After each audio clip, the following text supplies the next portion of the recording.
Es muy grato para mí estar esta noche, tener el privilegio de compartir la palabra de Dios. Derecho no es un privilegio y una responsabilidad muy grande porque es hablar en nombre de Dios a los hombres. Y qué dicha que tenemos de pasar 2 días siendo expuestos a la palabra de Dios para que así nuestro entendimiento acerca de lo que es una iglesia bíblica quede afirmado, quede aclarado, establecido, y lo podamos comunicar a otros también, sobre todo a nuestros hijos, que quedarán acá, si Dios lo quiere, después que nos vayamos, para que ellos puedan crecer realmente en Cristo, en la verdad de Dios, porque no se trata solamente de compartir doctrina, de volvernos dogmáticos y pensar que nuestro mensaje o doctrina es mejor que otras iglesias. Si fuera eso, no tiene realmente gran mérito, sino que el punto realmente es conocer a Dios a través de su palabra, que la relación con Dios sea cada vez más clara, más gozosa, más vívida, que conozcamos a este Dios eterno y la obra que Él ha hecho por medio de su glorioso Hijo Jesucristo. Y así nuestros corazones estén afirmados en Cristo, realmente abrazando a Cristo, escondidos en Cristo. Que Cristo venga a ser para nosotros como no hay otro. Que Cristo llegue, la sola mención de Él, nuestro corazón rebosa de gozo, de alegría. Y por eso, hermanos, yo confío que lo que se va a compartir esta noche cumple ese propósito. Y para ello les pido que me acompañen al Evangelio de Juan, al capítulo 17.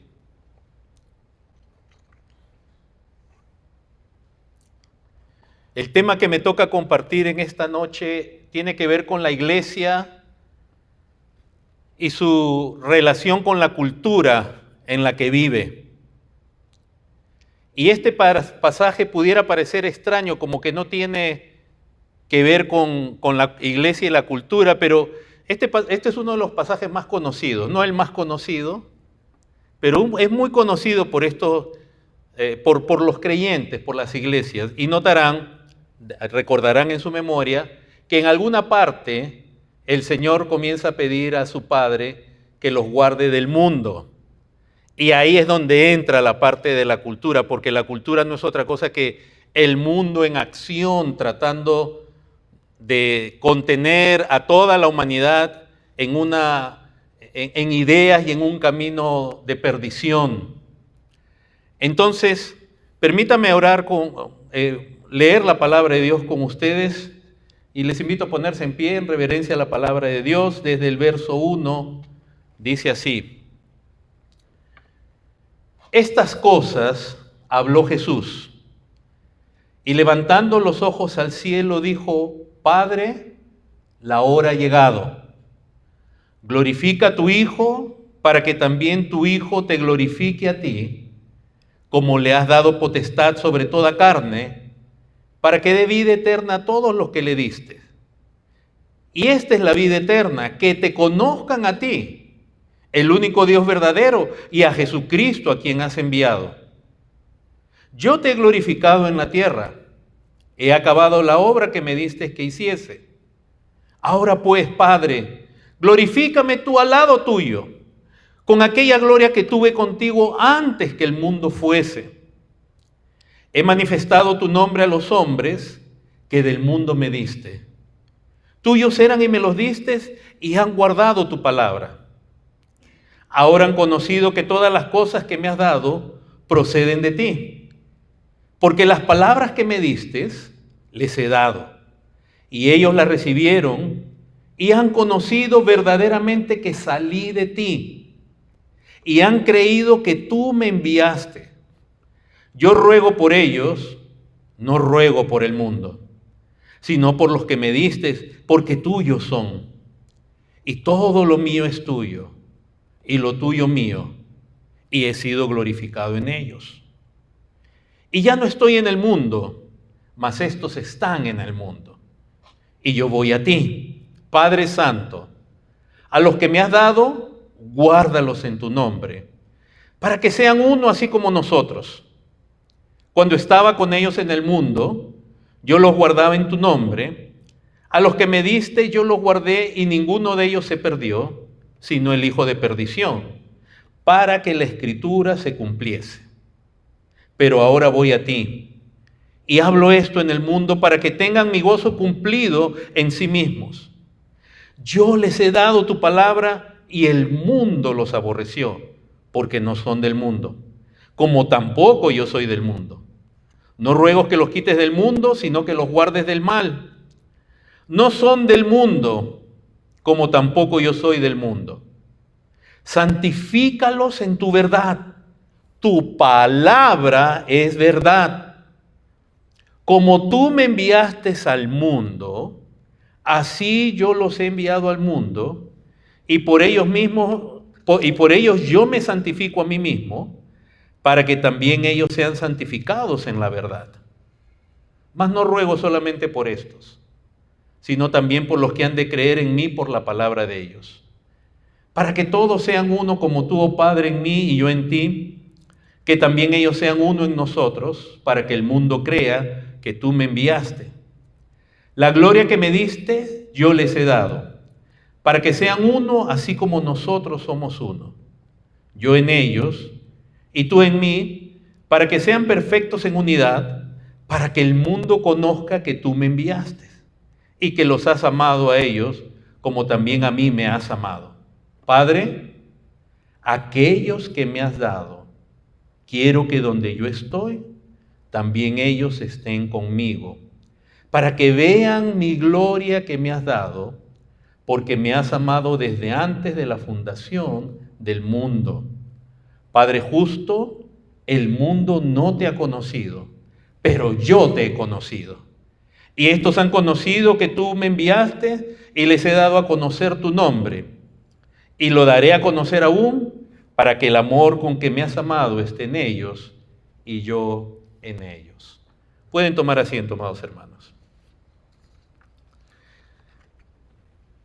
Casi siempre cuando alguien quiere hablar de la unidad, busca este pasaje porque se habla de la unidad, es cierto. Se menciona y se menciona de una manera enfática lo que es la unidad entre creyentes. Pero realmente este pasaje de lo que trata, el core, el corazón del pasaje, tiene que ver con la gloria de Dios. Segundo, con cómo Jesucristo comunicó la gloria de Dios a sus discípulos.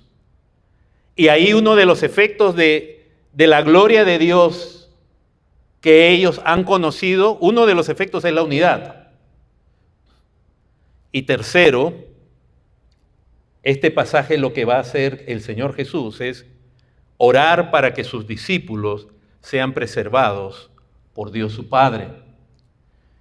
Entonces vamos a leer los versículos paso a paso, lentamente, quizás yo sé que tengo un tiempo limitado, pero no nos distraigamos de lo central del pasaje, que primeramente es el tema de la gloria de Dios. En el verso 1 dice así, comienza diciendo, estas cosas habló Jesús. Todos sabemos que este pasaje es conocido como la oración intercesora de Cristo, o la oración sacerdotal de Cristo, porque Él es nuestro sumo sacerdote. Ya no hay más sacerdocio arónico ni de ningún tipo. Él es nuestro sumo sacerdote, inmortal y para siempre. Entonces, Él está orando. Ha estado con sus discípulos, les ha lavado los pies desde el capítulo 13, ha cenado con ellos, ha celebrado la Pascua, de nuevo reitera su partida, su muerte, que uno de ellos lo iba a traicionar. Les da instrucciones, los exhorta, los consuela, les dice que Él va a partir y que es necesario que Él parta, pero les va a mandar un consolador. Y en esta porción sabemos que el consolador es el Espíritu Santo. Y en el capítulo 17 deja de hablarle a ellos y levanta los ojos al cielo y habla. Es una manera muy breve, muy sencilla de mostrarnos que la oración no nos hace el énfasis aquí de qué postura tomó el Señor, si se arrodilló o qué hizo, sino que en esta oración lo importante es lo que se dice. Y ese es el corazón de la oración del creyente. Lo importante de la oración no es cuánto tiempo, o si se sienta, o si se arrodilla. Lo importante de la oración a Dios es lo que se dice. Entonces acá se hace énfasis. Estas cosas habló Jesús en la oración. Y es una manera de introducir para que prestemos también atención a lo que es un modelo de orar, de dirigirse a Dios, porque nuestra oración todavía también es imperfecta. Y las Escrituras están llenas de ejemplos del Señor y de otros creyentes, aún en el Antiguo Testamento, donde vemos cuando ellos oran una oración agradable a Dios, cuál es el contenido de ella. Y a veces cuando yo comparo de pronto mi oración o algunas que yo escucho con las oraciones bíblicas, digo, todavía nos falta Dios, pero gracias por tu gracia y que nos vas a enseñar. Entonces, hermanos, Él en el verso 1 sigue diciendo que estas cosas habló Jesús y levantando los ojos al cielo dijo, Padre, Padre. Lo que vemos aquí, hermanos, es una revelación más clara, explícita de lo que es el misterio de la Trinidad. Un Dios que es uno en esencia, en naturaleza, en el cual existen tres personas: el Padre, el Hijo y el Espíritu Santo. La Trinidad se revela desde el Antiguo Testamento, pero era oscura, era ininteligible, y aún hasta el día de hoy, lamentablemente, el judaísmo no ve eso. Ellos piensan que nosotros somos triteístas o algo parecido, pero no. Es el mismo Dios del Antiguo Testamento, pero ahora de una manera más clara vamos a ver a Cristo llamándole Padre. Y en los capítulos anteriores, 14, 16, Cristo hablándole a los discípulos acerca del Espíritu Santo. Pero en el Antiguo Testamento de nuevo, por ejemplo, cuando Isaías ve la gloria de Dios en Isaías 6, si usted le pregunta a cualquier creyente, le va a decir, el Padre se le apareció a Isaías. Pero el apóstol Juan nos aclara que Isaías a quien vio fue la gloria de Cristo.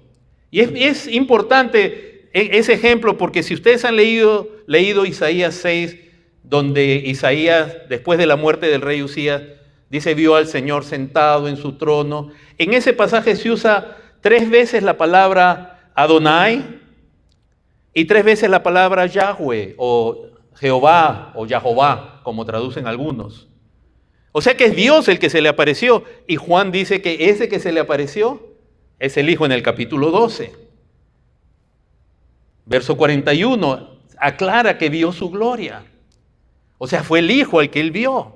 Entonces la Trinidad, lo que estamos tratando de decir es que la Trinidad está en el antiguo pacto en muchos pasajes, pero era como medio oscuro. Por eso le llamamos como un misterio, no solo por el hecho que no podemos acabar de entender qué hombre, qué criatura puede entender a un ser tan grande, tan glorioso como Dios. Nadie, en toda su magnitud, no se puede. Pero también un misterio porque fue revelado, y la revelación final vino con Jesucristo, el cual es la imagen de Dios.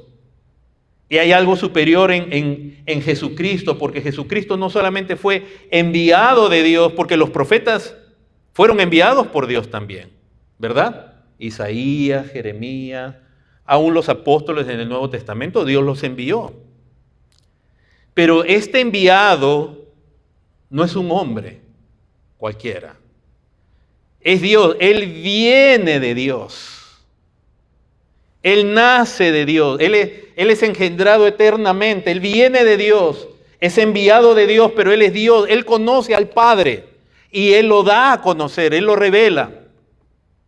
Por eso que aquí también en Juan vemos que los discípulos le dicen, muéstranos al Padre, y el Señor dice, tanto tiempo he estado contigo y no has visto al Padre. No es que Él y el Padre sean la misma persona, pero Él viene del Padre y Él ha estado revelando la gloria, el carácter del Padre. Y entonces en este pasaje, miren la oración que dice, Padre, la hora ha llegado. Ese término nos habla de la soberanía absoluta de Dios, porque la muerte de Cristo fue determinada por la Trinidad antes de la creación del mundo, y el día y la hora estaba establecido. Hermanos, tenemos un Dios que tiene todo bajo control.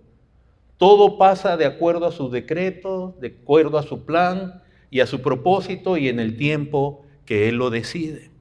Y Cristo sabe que ya llegó la hora.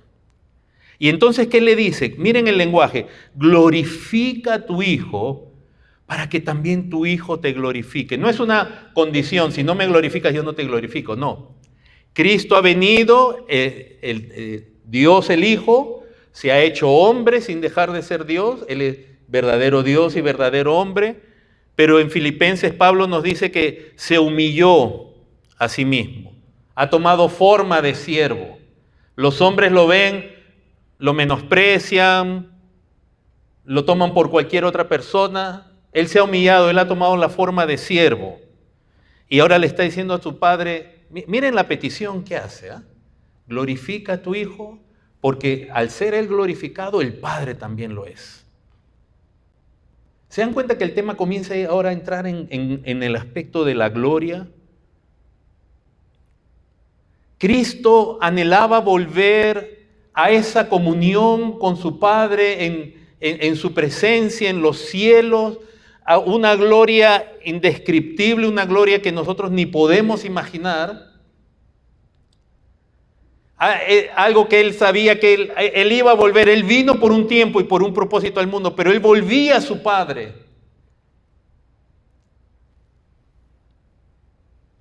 Y en medio de esta oración le dice, le has dado potestad sobre toda carne para que dé vida eterna a todos los que les diste. Hermanos, Cristo anhelaba volver a esa relación, que nunca la perdió en ese aspecto. Solamente en la cruz vemos cuando Él clama y dice, ¿por qué me has abandonado? Él está cargando nuestro pecado y está recibiendo la ira del Padre. Pero aún en condición humana Él tuvo comunión con su Padre perfecta. Pero Él anhelaba, el Padre, el Hijo, la Deidad, la Trinidad ha gozado de una gloria eterna. Y no estamos hablando, hermanos, de una gloria, cualquier cosa, estamos hablando de la gloria de Dios. De un Dios que es eterno, de un Dios que es todopoderoso, que es autoexistente, un Dios que no tiene comienzo ni fin, un Dios que es eterno, no tiene límite, aún el universo tiene límite y Dios no lo tiene. Es el Dios que creó todas las cosas, los cielos y la tierra, y los sostiene y les dio un diseño y les puso leyes y los sostiene. No estamos hablando de cualquier Dios. No estamos hablando de alguien que tiene un poco de virtud. Es un Dios glorioso, que ni los cielos de los cielos pueden contener. Es un Dios que los seres celestiales ante Él se postran, los serafines se cubren los ojos. Es un ser cuya gloria nadie puede mirar. Es algo glorioso. Y es importante ese énfasis en la gloria de Dios, no para hacer esta prédica etérea o darle apariencia de espiritualidad, sino que el Dios que nos ha rescatado es un Dios de gloria. Es un Dios que no tiene comparación ni en el universo. Y es fácil decir esto, pero cuando uno ve de pronto la vida de uno, la vida de los creyentes en las iglesias, maravillarse por un jugador de soccer, de fútbol, o por algo de la naturaleza y emocionarse, y Dios no produce lo mismo en ellos, es lamentable. No hay nada en la creación que se asemeje a la gloria de Dios. La gloria de sus atributos, de su naturaleza, de su carácter, su santidad. Una gloria perfecta. Y esa gloria disfruta la Trinidad desde antes de la creación. Cuando Dios crea las cosas, los cielos y la tierra, no es porque a Dios le faltara algo. Dios creó los cielos, la tierra y criaturas hábiles de tener comunión con Él para darles el privilegio de que disfruten de Él. Y usted dirá, ¿y qué tiene que ver eso, pastor, con el mundo, con la cultura? Que el propósito del mundo y la cultura es lo opuesto. El propósito del mundo y la cultura es distraerte de esa gloria, a ti y a mí, y hacerte emocionar con cosas que son de un mercachifle, que son nada comparado con Dios.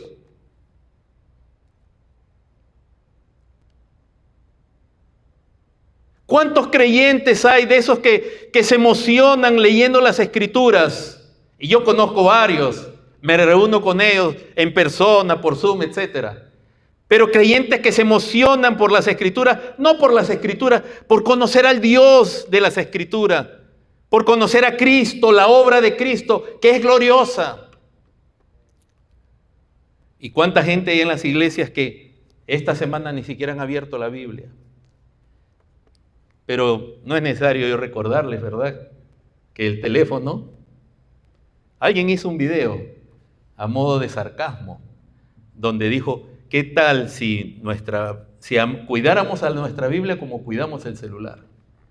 Y sale el muchacho, se despierta y lo primero que agarra es su Biblia, y se está lavando los dientes y está leyendo su Biblia y está haciendo todo con la Biblia.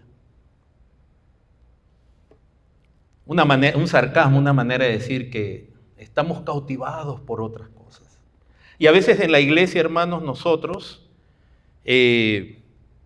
claro, ya no vemos cosas extremas, de pronto inmorales, pero estamos totalmente distraídos. Y ese es el propósito del mundo y de la cultura. Porque la cultura está regida por alguien que considera indigno a Cristo, que consideró indigno a Cristo. Y se rebeló contra Dios y fue echado de los cielos. Y los hombres pecaron y Dios los puso a todos los hombres bajo el gobierno de ellos en el sentido espiritual. Recuerden, Satanás no es dueño de este mundo. Este mundo, la tierra y su plenitud le pertenecen a Dios y todo lo que hay en ella. Pero en el aspecto moral, digamos, espiritual, Satanás ejerce un dominio sobre ellos. No que tiene poder sobre las almas en sí, sino que Él es aquel como al niño que tú le tiras esto para que vaya corriendo para allá y el niño va corriendo para allá. Le tiras esta otra cosa y así Satanás tiene a toda la humanidad cautiva en su propio pecado. Entonces, hermanos, el Señor está hablando de esta gloria. Padre, esta gloria que he tenido contigo desde antes de la fundación del mundo, nos dice este pasaje. A este Hijo, el Padre, le ha dado un poder, una potestad que nadie más tiene, y es la de dar vida eterna. Y esa vida eterna, acá mismo se dice que consiste, en el verso 3, que te conozcan a ti. Hermanos, no hay nada más glorioso que conocer a Dios. Y nosotros, hermanos, hemos sido salvados por Dios para conocerle, pero todavía nuestros ojos recién es como si se estuvieran abriendo por medio de las Escrituras y la obra iluminadora del Espíritu Santo. Estamos comenzando a conocer y a gloriarnos, pero todavía vemos como por un espejo. Pero un día estaremos delante de Dios. Y hermanos, esa vida eterna, por lo cual, hermanos, el acto de la salvación, si lo vemos, es más que perdonarme el pecado. Me perdona el pecado y eso es algo muy glorioso, es algo que nos hace pensar mucho, porque para perdonarnos a nosotros rebeldes pecadores, el Santo tomó nuestro lugar. O sea, ya comenzando con eso nomás sabemos que el Evangelio a ningún hombre se le hubiera ocurrido. Porque todo hombre lo que quiere es expiar a sí mismo sus pecados. Pero Dios envía a su Hijo, el Santo, el eterno Hijo, se hace hombre. ¡Qué tremendo amor! Cargar el pecado. perdóname, pero toda la basura tuya y mía, todos los pecados. Porque la manera como nosotros vivíamos antes, según Efesios 2, no era cometiendo algunos errorcitos. Seguíamos la corriente de este mundo, éramos hijos de desobediencia, vivíamos conforme al príncipe de la potestad del aire, seguíamos nuestras pasiones y deseos. No, eso es.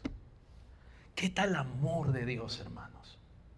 Para sacarnos de allí, o sea, la salvación, es cierto, nos va a perdonar, lo cual es glorioso.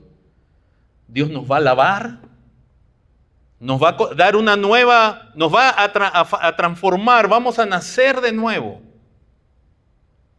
Y nos va a dar una nueva posición de hijos por causa de Cristo para tener relación con Él y poder conocerle. ¿O cuál es el propósito de la salvación? ¿Cuál es el propósito final y más grande de la salvación?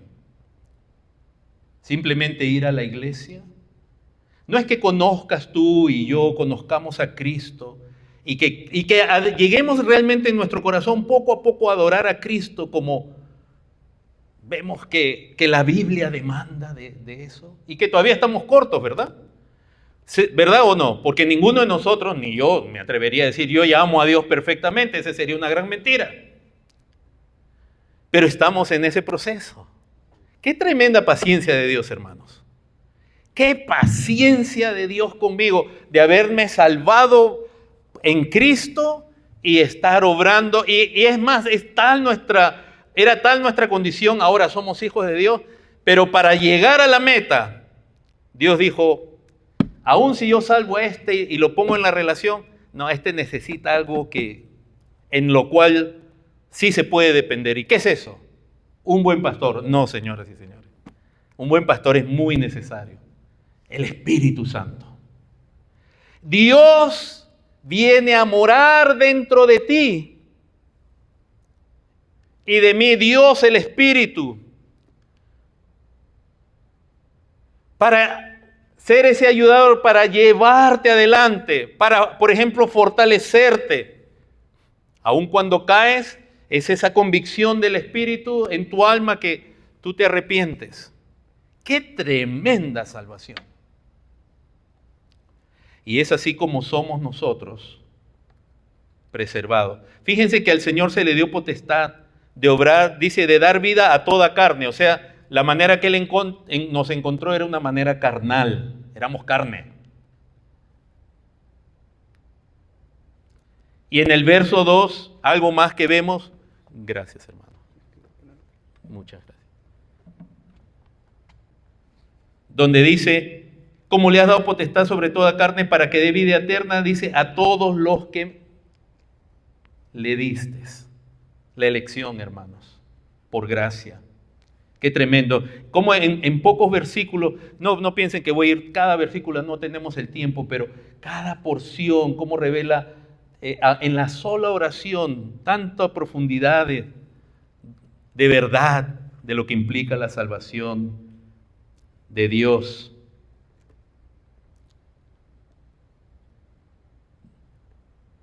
Que esa elección que es soberana de Dios y por gracia, porque el Señor le va a decir, son tuyos,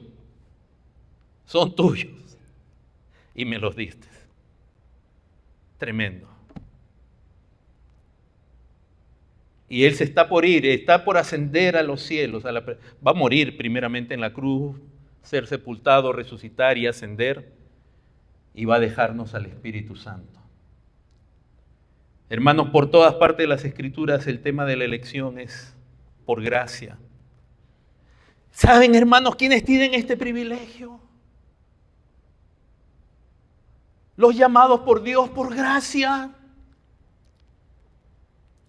Como Dios decidió por su gracia que uno naciera en un tiempo, en una época, en una familia, en un lugar donde Él desde la eternidad te escoge y va a hacer que tú escuches el Evangelio. Y no solamente eso, sino que por su gracia va a cambiar tu corazón, va a obrar en tu corazón para que lo creas. Porque el hombre de por sí no tiene esa habilidad de creer. El hombre puede escuchar el evangelio y rechazarlo. Pero ¿cuántos miles de millones de personas nunca han escuchado el evangelio? Y tú sí.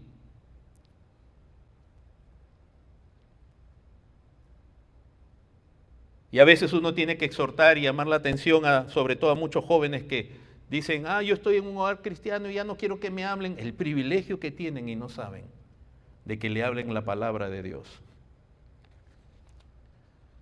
Entonces, hermanos, podemos concluir que la razón principal de la venida de la obra de Cristo fue concedernos ese privilegio que Él tenía con su Padre en la eternidad. En el verso 4 dice, yo te he glorificado en la tierra, he acabado la obra que me distes que hiciese. Ahora pues, Padre, glorifícame tú, y acá está la diferencia. No dice solamente glorifícame, dice al lado tuyo. Esa comunión. Porque si yo digo solo glorifícame, esa es la mente carnal, eso nace del maligno. Cuando uno quiere gloria, no, uno quiere la gloria de la comunión con el Dios, con Dios Padre. Hermanos, fíjense que para que Cristo glorifique a su Padre en el mundo, Él ha tenido que acabar una obra. O sea, si Dios te tiene a ti aquí y a mí, es para ser instrumentos, ser medios de manifestar la gloria de Dios en Cristo Jesús. Nos ha dado el evangelio de gloria. No es un evangelio, no es solamente un ven a Cristo, es un mensaje glorioso que nos debiera cautivar el corazón, porque habla de Dios. Alguien que me ayude con la hora. Cuando ya esté cerca de la hora me hacen no sé. Segundo, hermanos, primero entonces Cristo está hablando de la gloria de Él y su Padre y cómo le ha dado el privilegio a otros creyentes. Pero vemos también la gloria de los elegidos. Fíjense, lo segundo que decíamos era cómo Cristo comunica esa gloria de Dios, esa gloria de la Trinidad, esa gloria eterna a los discípulos. Dice, he manifestado tu nombre a los hombres que del mundo me diste, tuyos eran y me los diste, y han guardado tu palabra. La manera como se comunica la gloria de Dios es a través de la palabra de Dios. Y los que son discípulos, ¿saben qué hacen? Guardan la palabra. O sea, un verdadero discípulo escucha, la guarda. Quizás no entendemos todo todavía, pero atesora la palabra. La palabra de Dios es algo especial para un discípulo. Para el que no es discípulo, es como un cerdo que le dan perlas y las pisotea. O sea que si de la misma obra de Dios depende que lleguemos a apreciar, a guardar la palabra de Dios, de la misma obra que Él hace en nuestro corazón. Hermanos, la manera de comunicar la gloria de nuevo es a través de la palabra. Esa palabra, como dice ahí al final del verso 6, dice, han guardado tu palabra. Es la palabra de Dios, en este caso Dios su Padre. Miren, hermanos, cuán importante es esto, sobre todo para los que somos pastores. Cristo, el Hijo de Dios eterno, se ha hecho hombre para representarnos y para darnos ejemplo. También. Él no solo nos da ejemplo, que ese es más bien, nos puede conducir a una herejía porque la gente cree que puede ser igual que Cristo. Él vino para representarnos, para tomar nuestro lugar. Como el nuevo Adán, como el segundo Adán. Y por ello vivió, murió y resucitó por nosotros. Pero su vida, obviamente, como hombre, nos da ejemplo. ¿Por qué? Porque nosotros después de Adán perdimos el ejemplo de lo que es el hombre desde la perspectiva de Dios.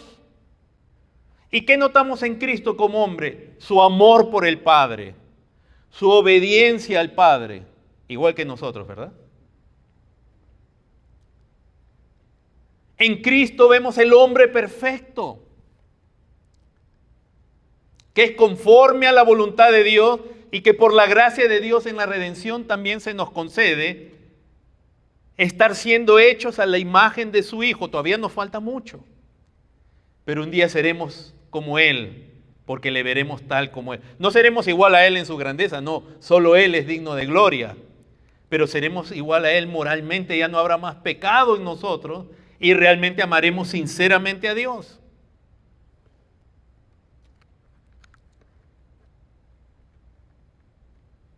Esa palabra viene de Dios, entonces es a través de la palabra que Dios se da a conocer y no a través de experiencias místicas, no a través de la oración contemplativa. El Señor no le dijo, yo los puse a orar con los ojos cerrados y así les he mostrado tu gloria. Es la palabra y lo que repite continuamente. Mírenlo en ese pasaje. Les he dado tu palabra, han guardado tu palabra, tu palabra, tu palabra. Y por eso muy bien se decía ahora en una de las sesiones de la preconferencia, esa palabra tiene que ser precisa. Y tenemos una demanda de Dios de que la palabra sea bien cortada, bien trazada, rectamente, para llevar a donde tiene que llevar. No se puede hablar ligeramente la palabra de Dios. Entonces a los pastores Cristo nos está dando ejemplo de lo que es hablar de Dios. ¿Qué es hablar de Dios? Es hablar lo que Dios dice. ¿Y dónde tenemos lo que Dios dice? Lo tenemos aquí ya. No hay nada que inventar. Nosotros tenemos el deber, viendo a Cristo, de hacer lo mismo que Cristo hacía para salvar y para discipular. ¿Qué era? Predicar el Evangelio, enseñar, discipular. La palabra de Dios. Y por eso, pero quiero hacer una invocación para que nadie diga, bueno, me voy a encerrar con la Biblia y ya nadie me habla. No. Necesitamos primero el libro, leer la Escritura, porque no hay otra manera de conocer a Dios.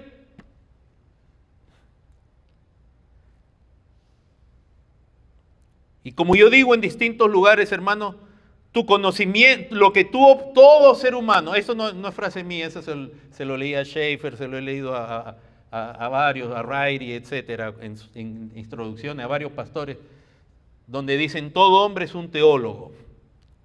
R.C. Sproul y tantos otros. Bueno, puede ser malo, pero es teólogo. Hermano, la idea que tú tienes de Dios y la manera que vives la vida, si no viene de la Escritura, es idolatría.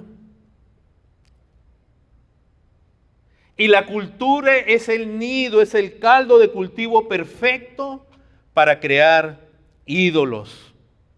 Todo lo que tú y yo decimos, creemos de Dios, si no parte de las Escrituras, eso es tuyo, salió de tu mente, de tu corazón, y no me digas nada, no me digas que eso viene de Dios. Eso viene de ti, de tu corazón. Es lo mismo que si yo te hablara algo de mi corazón, de mi mente.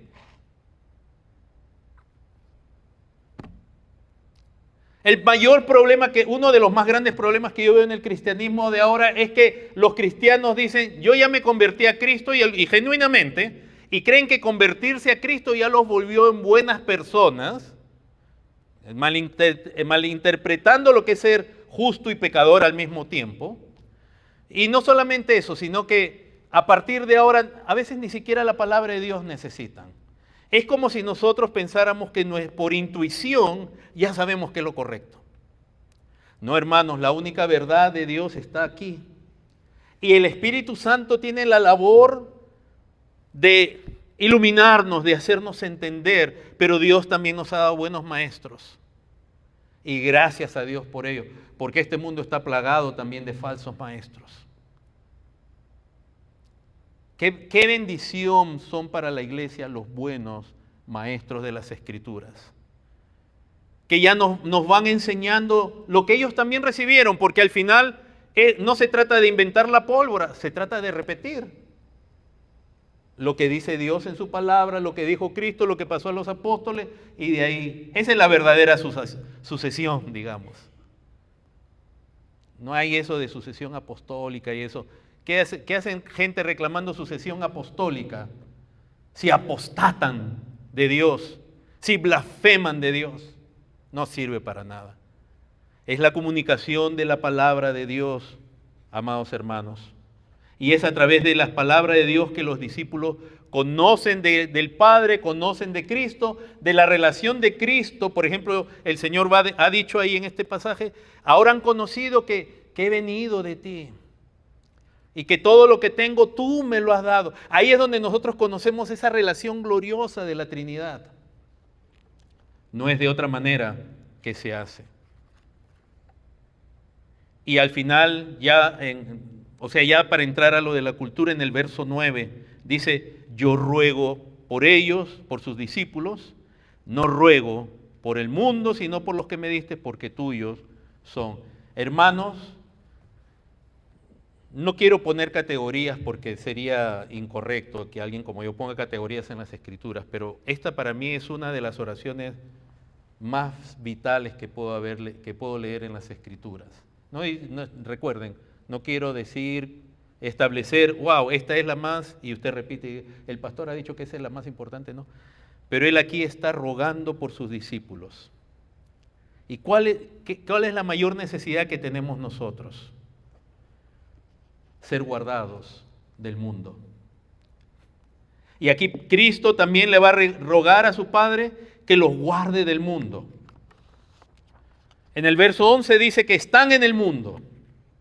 Es interesante que Dios nos salva, pero no nos saca de este mundo, nos deja aquí.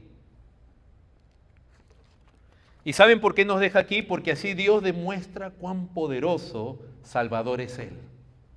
Que puede sacar a alguien de las tinieblas, del fango del pecado, hacer una nueva persona, dejarlo en el mundo y vencer y preservarlo hasta el fin. Y todo eso trae gloria a Dios.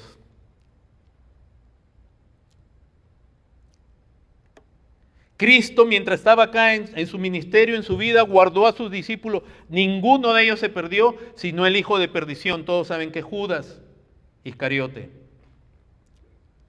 Hermanos, es imposible que alguien se pierda cuando Dios es quien elige y guarda. Esta es la doctrina que se llama la perseverancia de los santos, de lo cual yo siempre también, como otros, prefiero el nombre preservación de los santos, porque Dios quien preserva. Los que se pierden, hermanos, aunque hayan estado en medio de nosotros, los que se pierden son hijos de perdición. Estaban con nosotros, pero no eran de nosotros. Porque si hubieran sido de nosotros, dice Juan, hubieran permanecido con nosotros. ¿Y hubieran permanecido dónde? ¿En la iglesia? No, en esa gloria donde Juan en su primera carta, en los primeros versículos, está hablando de la comunión que tienen con el Padre, con su Hijo, y que desea que todos tengan. Hermanos, en el verso 14 se afirma que el mundo aborrece a los discípulos. Y lo aborrece a los discípulos porque aborrece a Cristo. El mundo aborrece la palabra de Cristo y la palabra de su Padre. A los judíos les parece una blasfemia hasta el día de hoy. Y a los demás hombres les parece una locura. Porque en el fondo odian a Cristo. Hermano, el hombre no es neutral, el hombre sin Cristo no es neutral. El hombre en el fondo odia a Cristo, al Cristo verdadero. Va a amar al Cristo de su estampita o de su corazón. Pero al Cristo verdadero. Pero los verdaderos discípulos entonces son salvos del mundo. Dios los deja en el mundo. Y Cristo ruega que no los saque del mundo, sino que los guarde del mal. Y afirma el Señor que el mundo los aborrece. Hermano, el mundo aborrece a la iglesia. No hay una neutralidad. Usted no piense que hay una neutralidad en el mundo, pero esto no se trata de salir de aquí y decir quién me odia y por qué me odian. No. Sino que la iglesia tiene que saber que el mundo está tratando de arrastrar a los creyentes al sistema del mundo. Por eso es que los discípulos necesitan ser guardados del mundo, pero interesantemente el mismo Señor que sabe, que ruega por guardarnos del mundo, dice que los ha enviado al mundo. Él nos envía al mundo. ¿Con qué? Con su palabra. Y ahí se habla del nombre de Dios, en el nombre de Dios también. Entonces, hermanos, el mundo, ¿a qué se refiere el Señor con el mundo aquí? A que no amemos el mundo, como dice el mismo apóstol en su primera carta, que no amemos el paisaje, que no apreciemos eso, no. Es el cosmos, es el sistema del mundo, son sus ideas, su forma de vida, lo que el mundo piensa acerca de Dios, de la divinidad, lo que el mundo te dice cuál debe ser tu propósito de vida, todo lo que se esparce en el mundo como ideas,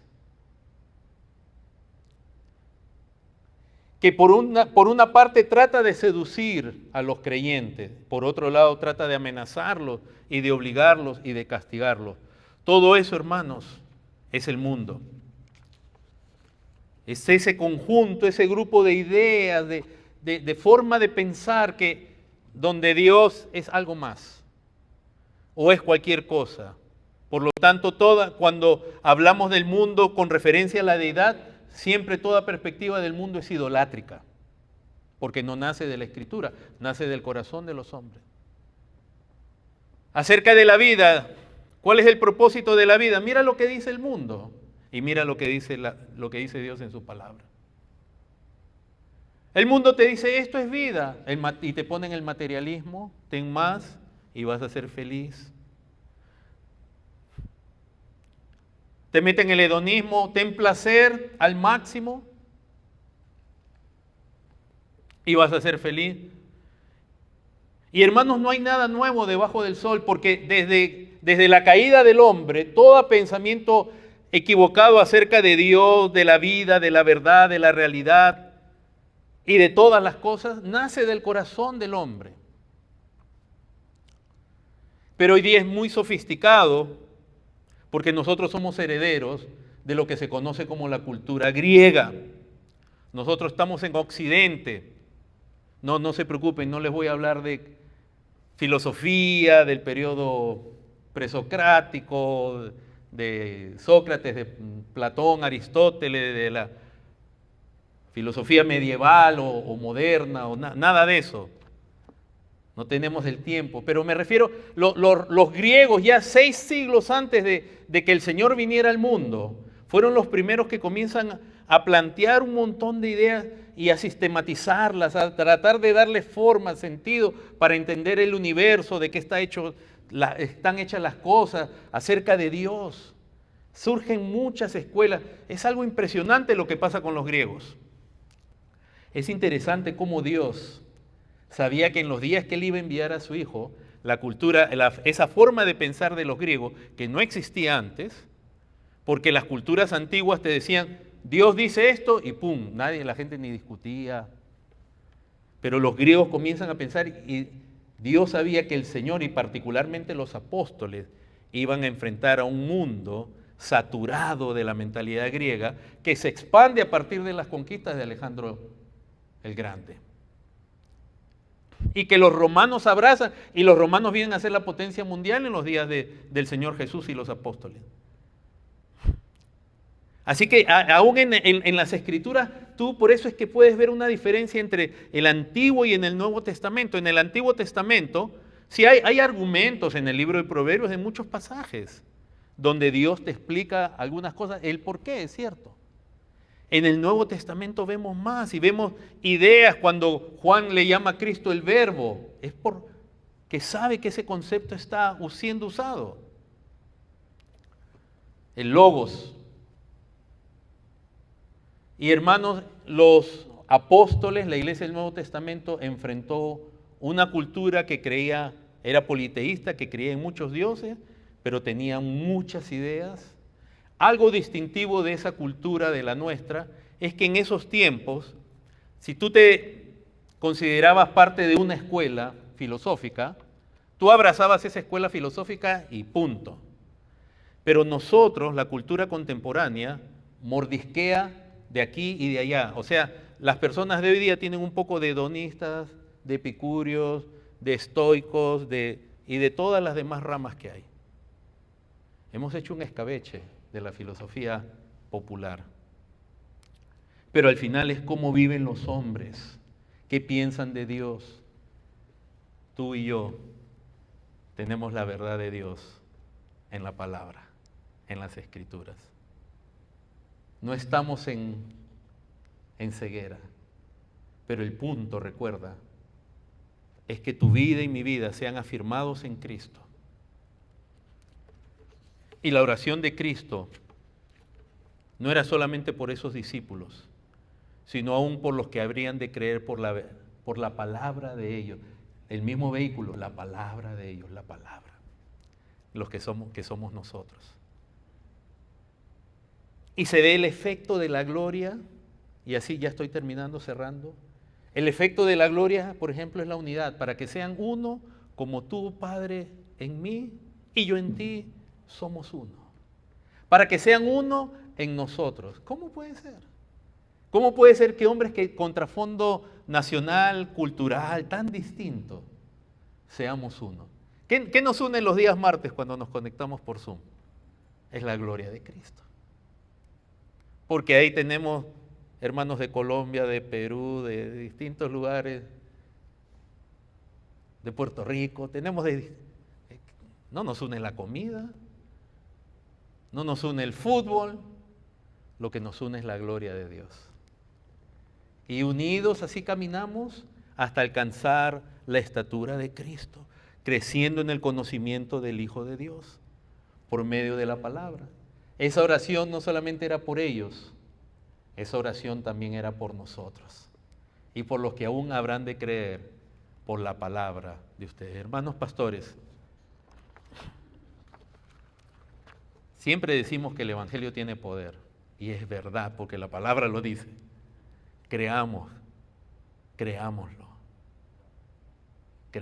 aunque parezca que no tiene, pero primeramente vívelo. Porque ¿a quién tú puedes provocar a vivir para este Dios glorioso? Si cuando tú hablas de Dios parece que estás leyendo las noticias políticas de un periódico. Si cuando predicas la Biblia, ni tú te emocionas con Dios. Y no hablo de emoción en sí, pero estamos hablando de un Dios de gloria, que se revela desde el Génesis al Apocalipsis, que está intercediendo por nosotros, que sabe que el mundo es un enemigo, pero salvaje, brutal con sus ideas. Miren nuestros hijos. Miren en qué pasan el tiempo nuestros hijos. ¿Qué ven? Y el mundo los convence. ¿Qué ideologías prevalecen hoy día? Se han metido a la iglesia. Por ejemplo, eso de la justicia social. ¡Qué desastre! El marxismo introducido en la iglesia como un medio de interpretación de la realidad. ¡Qué desastre! O sea, necesitamos la fuente dialéctica de Karl Marx para interpretar la realidad de la sociedad. O sea, ¿qué nos pasa? ¿Qué tal el feminismo? Sí, yo sé, hermana, y no he venido aquí a atacarlas, pero yo quiero mañana estar feliz aquí, tranquilo. Pero yo sé que ustedes dicen, sí, el feminismo, pero ustedes están bañadas en feminismo y a veces no se dan cuenta. ¿Y cómo puede ver? Fíjese a la luz de su vida, de las Escrituras, perdón, su relación con su esposo, su relación, por ejemplo, con la vestimenta, su concepto de la maternidad. Uy, el feminismo ha hecho un daño tremendo. No, yo sé, el machismo, ni qué decir, ya lo conocemos de siglos atrás. Pero el feminismo está aquí ahora para romper, el cual ha traído la ideología de género. ¿Y cuántas llamadas iglesias, denominaciones han abrazado algo que Dios te dice claramente es una abominación? Y ellos dicen no, porque Dios ama a todos. Y creo, hermanos, que uno de los peores sistemas filosóficos o ideologías que han inundado ya el mundo completo, no solo Occidente, es el estatismo. El estatismo no es otra cosa que reemplazar a Dios con el Estado. El marxismo es una forma de estatismo, donde la gente tiene la idea que el gobierno es su proveedor, su salvador y su solución para los problemas. El gobierno te va a dar trabajo. El gobierno te tiene que dar educación. Y están sus propulsores diciéndole a toda la gente, a los jóvenes, tú tienes derecho a un sueldo, tú tienes derecho a esto. Y todo lo esperan de papá gobierno. Pero cuando tú creas un ídolo y lo comienzas a adorar, ese ídolo después va a demandarte tu sangre, tu vida. Porque así como está pasando ahorita en Europa y en Canadá y en otros lugares, el Estado y en otros estados aquí, ese mismo Dios Estado te va a decir, tú ya no tienes autoridad sobre tus hijos. Yo los puedo educar y no los va a educar conforme a Dios. Y te va a decir, esa casa que tú tienes ya no es tuya.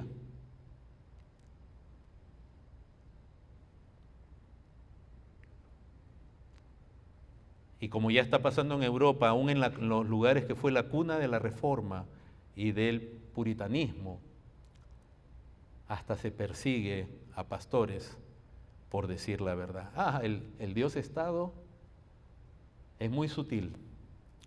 Pero hermanos, tenemos el Dios verdadero y a su Hijo Jesucristo y a su Espíritu Santo en nosotros. Y tenemos la palabra de Dios, que Dios lo conozcamos más y así experimentemos a través de la palabra esa oración de Cristo que decía, santifícalos en tu verdad, apártalos, tu palabra es verdad. Les invito a ponerse en pie.